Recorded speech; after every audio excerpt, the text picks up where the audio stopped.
Dans les années 1200, il y avait un empire du Mali. Il avait été fondé par Soundiata Keïta.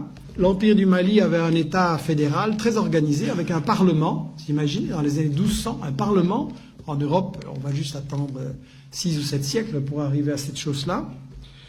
Et l'État était très organisé, avec une armée, avec un système d'enseignement, avec un trésor public. Il organisait l'extraction et la vente de l'or. Il développait l'agriculture, coton, arachide. Il y avait des centres universitaires extrêmement célèbres à Tombouctou, à Géné ou à Ségou. Et un des successeurs de Keïta, Boubacar II, 2 siècles avant Christophe Colomb, a lancé 2 expéditions maritimes pour découvrir l'Amérique.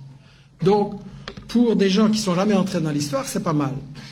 Et en fait, ce qui est intéressant, c'est que donc, il y avait toute une économie en Afrique et au Mali.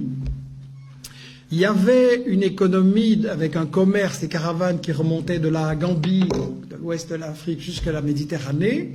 C'était effectivement contrôlé, organisé par les Touaregs. C'était un commerce extrêmement prospère. Et quand le colonisateur français est arrivé là, intéressé par les matières premières, qu'est-ce qu'il a fait?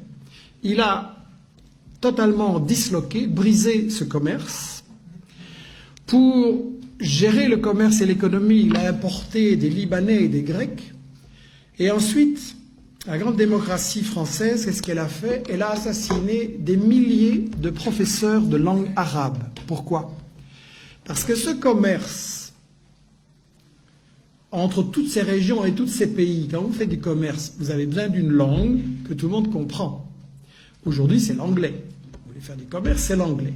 Et à ce moment-là, c'était l'arabe. Et donc, si on voulait détruire ce commerce et que tout soit pour l'exportation vers la France, on a massacré des milliers de professeurs d'arabe à l'époque.